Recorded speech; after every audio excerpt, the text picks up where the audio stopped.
Hello, everyone, and welcome to Slash Film Daily. Today is Tuesday, July 30th, 2024. On today's episode of the show, we're going to be talking about the latest film and TV news. My name is Ben Pearson. I am an editor at slashfilm.com, and I'm joined on today's episode by Slash Film staff writer and box office analyst Ryan Scott. Hey everyone, how's it going?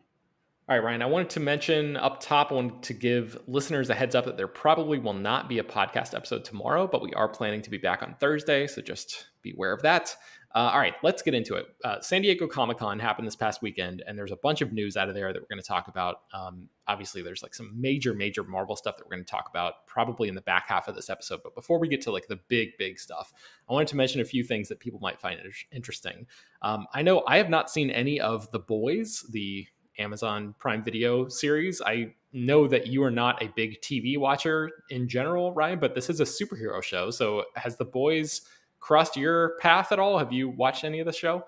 It's come close at various times when I've been sort of doom scrolling around streaming, but I just still haven't pulled the trigger on it. And I don't know that I will, but because I think what inevitably happens, and I think part of the reason I don't end up doing more TV shows is like, I'll think about it the first 2 or 3 seasons when someone's like, oh my God, it's so great. And then inevitably, like, it'll get later in its run and people start getting soft on it. And I'm like, oh, why bother now? You know, like, and I felt like the last season of The Boys, people started getting a little more tepid. So I think I might have crossed that point of maybe not doing it, but we'll see. Okay, well, for people who are interested in the world of The Boys, a new spin-off called Vought Rising was announced. That's a murder mystery set in the 1950s.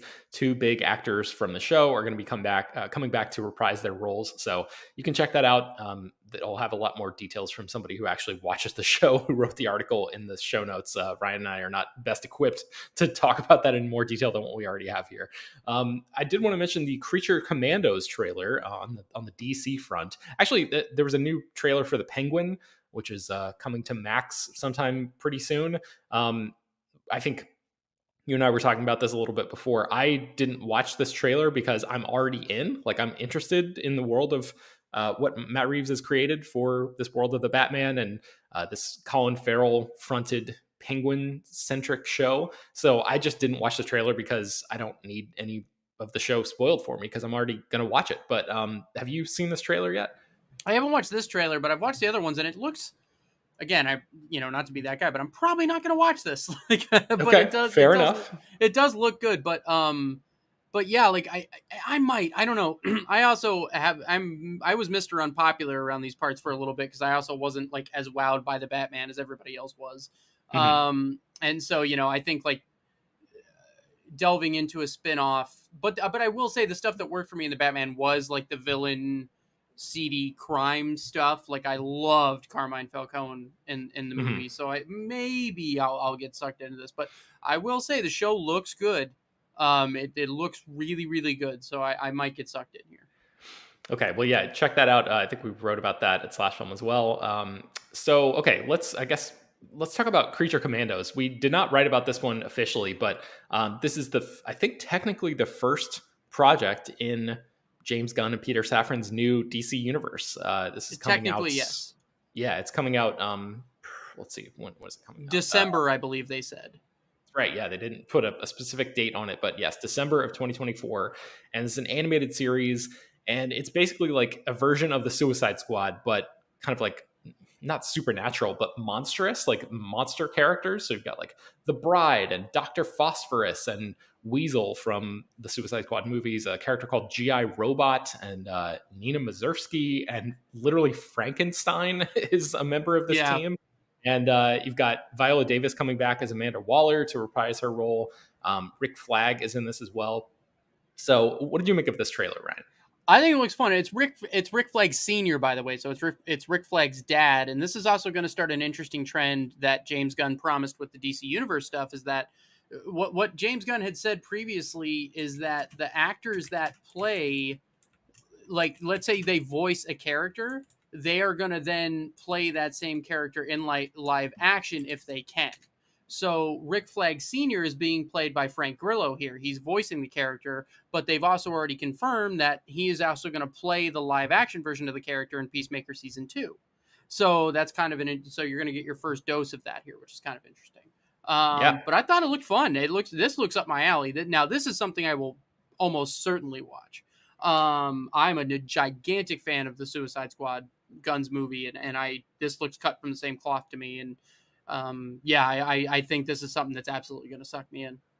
Do you think, I'm curious why that is, Ryan? Is it because you're getting in on the ground floor and you know that there's not that sense of softness to the project that could come later on that you mentioned as being like a deterrent to some of the other stuff?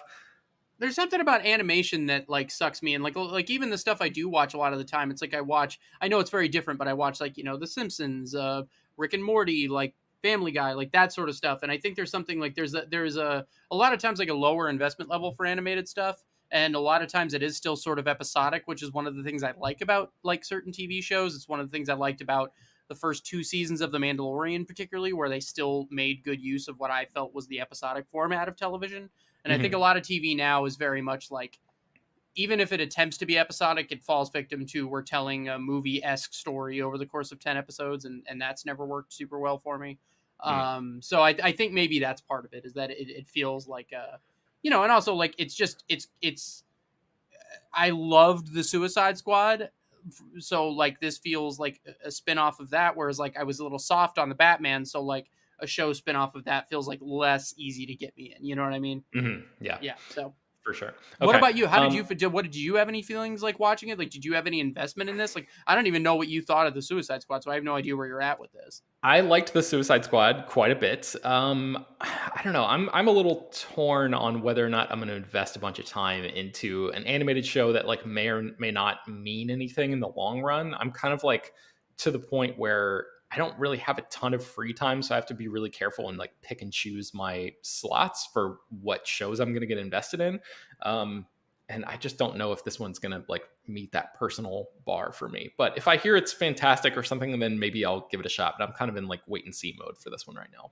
Yeah, I have the same problem where like my time is so limited, particularly right now because I'm in the like backstretch of training for my marathon. So like my free time is so limited, and yeah, that does make TV hard, I will say. Yeah. Okay, a couple other trailers I wanted to, or actually just one other trailer I wanted to mention real quick is the Lord of the Rings: The Rings of Power season 2 debuted a trailer that I think is 3 minutes and 40 seconds long. It's like pretty long It's for long. a It's super long.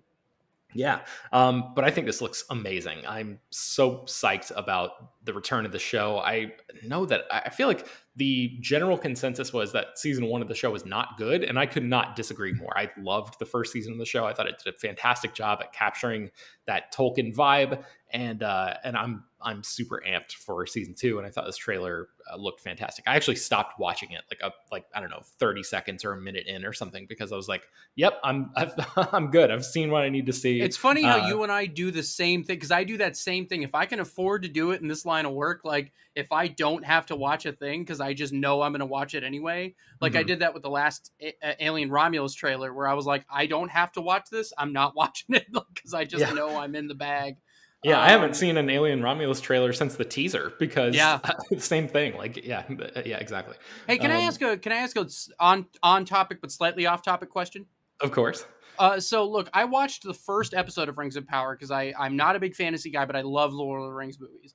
And I watched the first episode and I felt like I liked it, and then I just didn't follow up with it.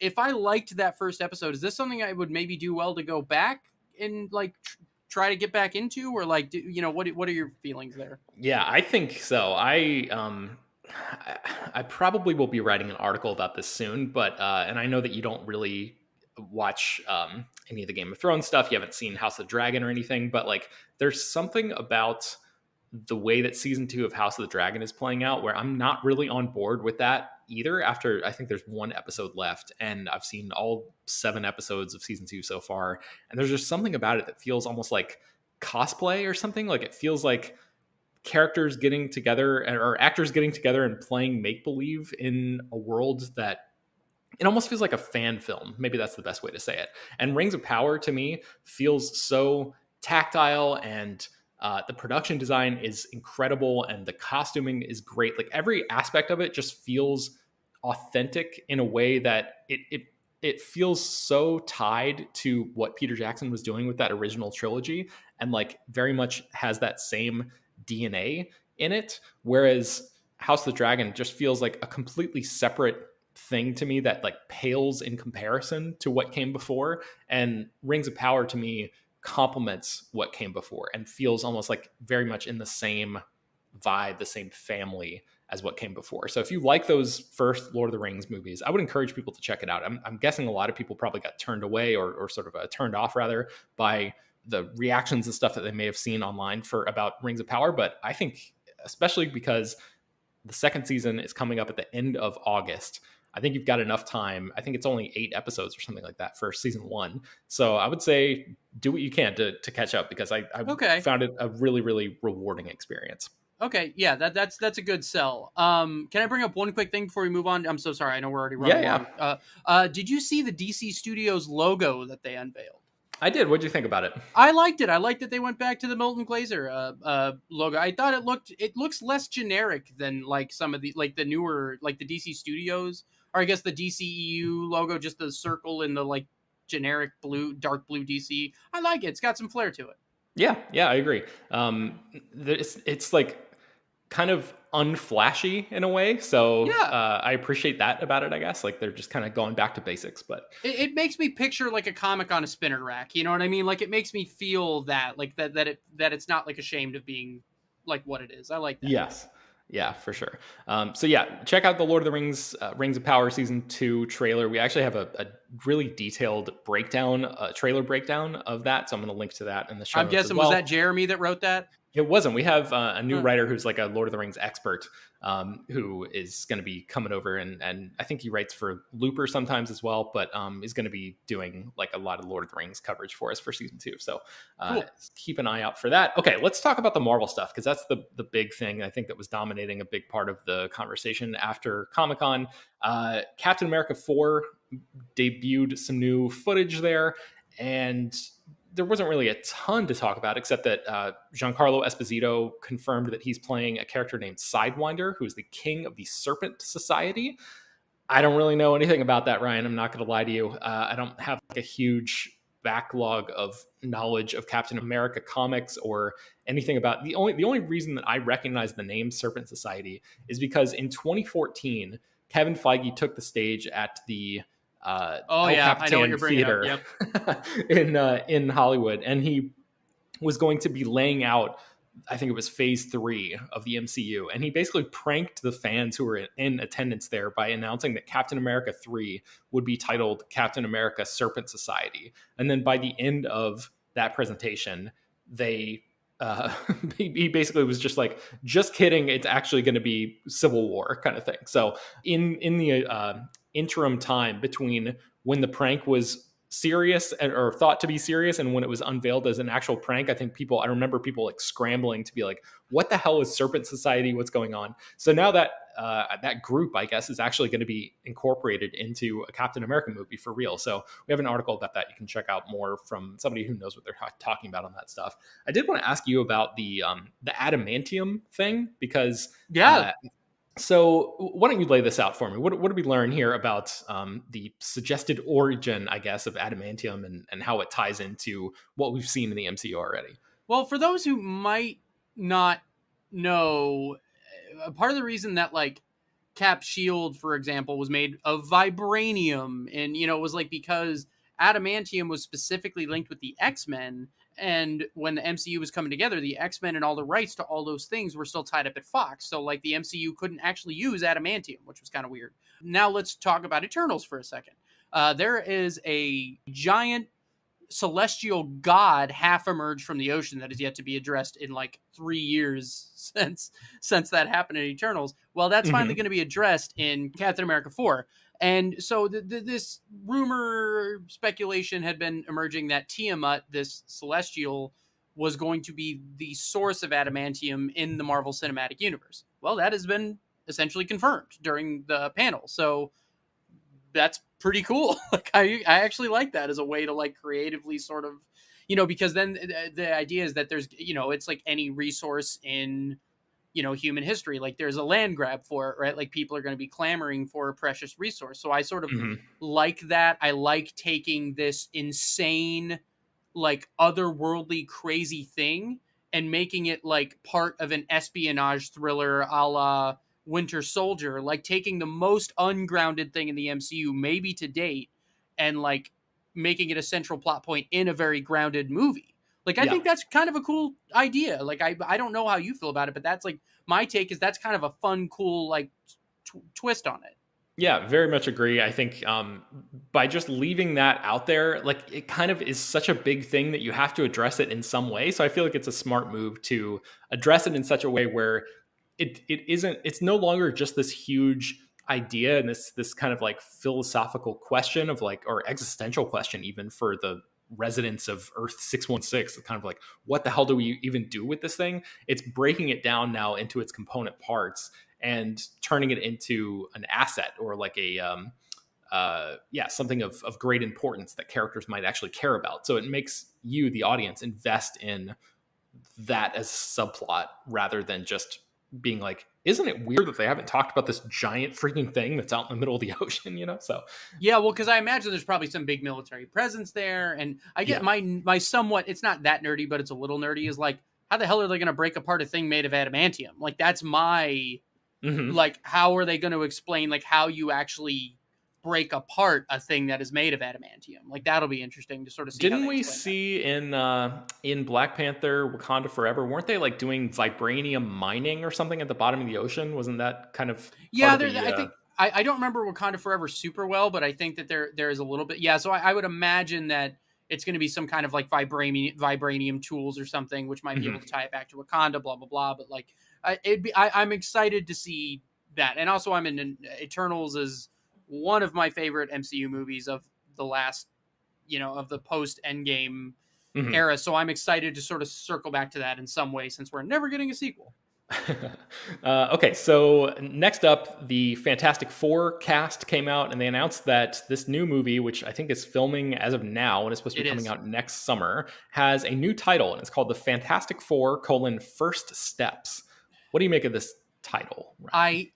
I again, I don't like being negative. This is so dumb. I wish, but just why it didn't need a subtitle. The Fantastic Four is just fine. Like, and I also really liked that it was the Fantastic Four, right? Like, not just Fantastic Four. Like, it's like, hey, this is the Fantastic Four. This is what you've been waiting for. It's Marvel's first family. It's like you didn't need the goofy subtitle. Like, Yeah. I don't know. I like the first Thor was just Thor. The first Iron Man was just Iron Man. Like that all I don't know. I really, and I think the first steps is the idea. Oh, because it's like their origin story or whatever. Like it feels so on the nose. Like I I just think it's really, partially their origin story and partially the fact that it's taking place in the 1960s, right? Like maybe it's like the yeah, first steps of like heroism in a version of the MCU or something. I don't know. I kind of agree that I feel like they needlessly complicated it a little bit, don't get me but wrong. It sounds like something you'd see on a comic book trade paperback. Like it's like a collect. Oh, this was a storyline. Like that makes it, but it doesn't.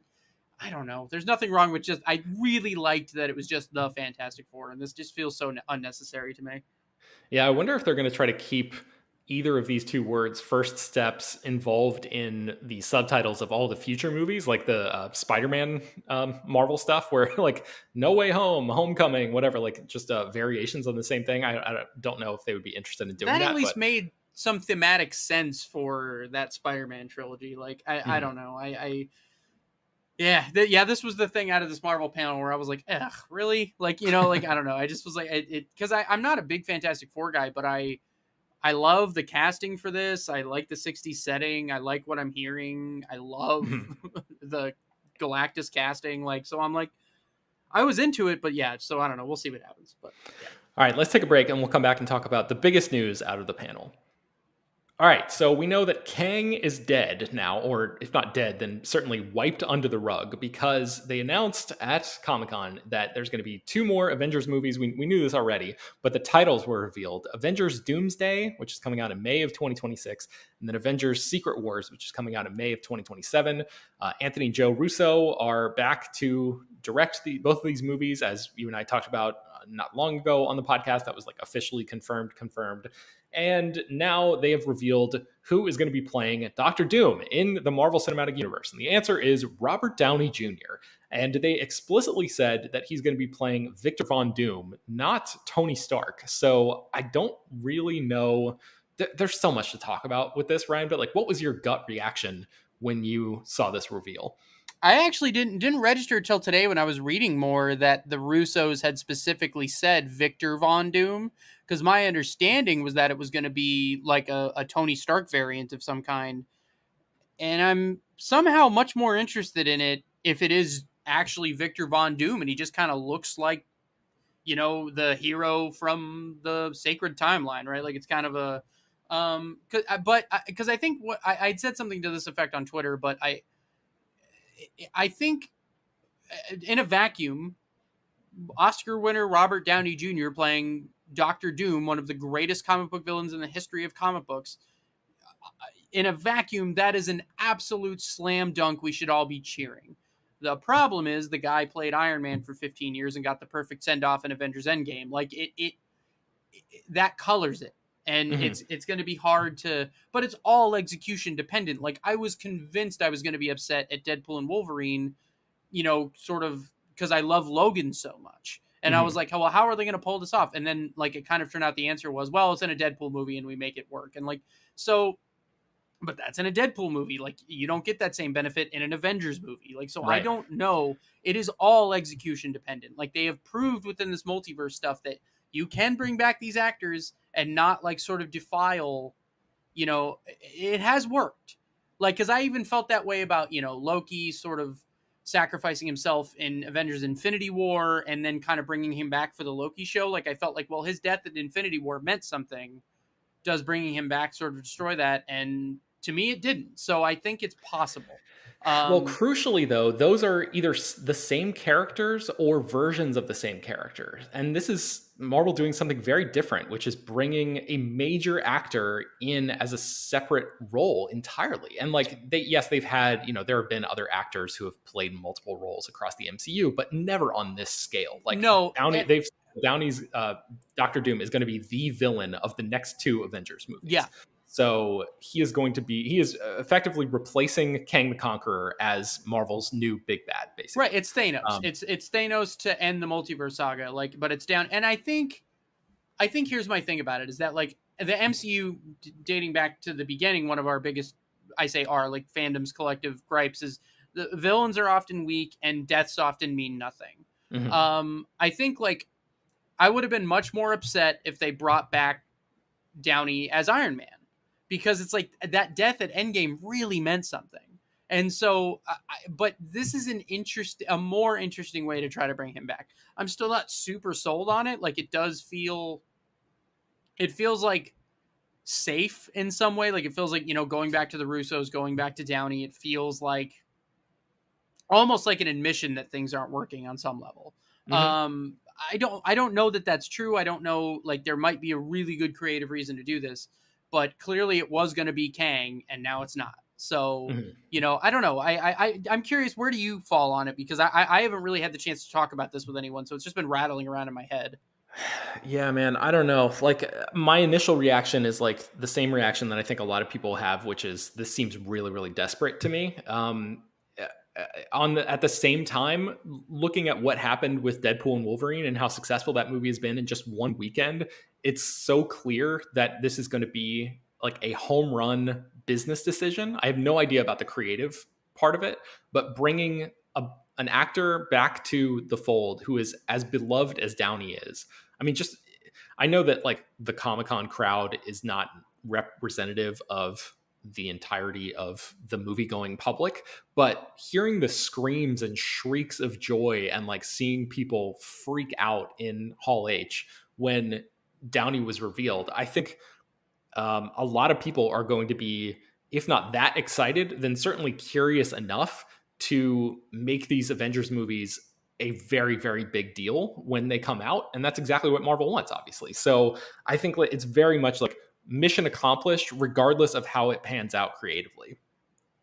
Just bringing these guys back and bringing the Russos back was enough it might have been enough just on its own for Kevin Feige and the team at Marvel to, if not right the ship, then at least get people committed to being interested in what happens in the Marvel universe until at least 2027. So Yeah. Oh, that it for alone, sure gets it people bought on board. them. yeah, it bought them so much time by doing this. And now they have a handful of movies and then these big Avengers movies to convince people to continue to devote their time and interest to what they're doing at Marvel Studios. And like whether or not they're able to pull that off, as you said, execution dependent. So what the actual story is going to be, I think it's worth mentioning that which one is it, Marcus or McFeely, who's coming back to write the I think it's screenplay? McFeely, isn't it?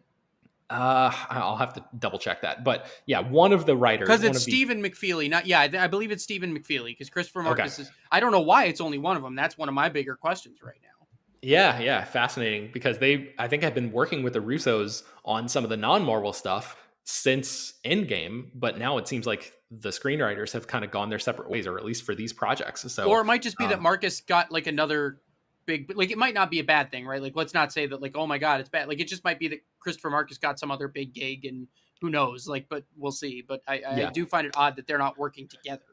yeah, and so I think a lot of people will probably have questions about like whether or not the alchemy that came out of the scripts for the previous projects that they've worked on is going to be attainable by just one half of that writing duo, and we'll see how that actually pans out. But yeah, I don't know. Like my sort of overwhelming feeling here is that this is like the ultimate safe choice in terms of just getting people interested again. And I'm having a hard time because we don't have any details about what the approach is really going to be. I'm having a hard time kind of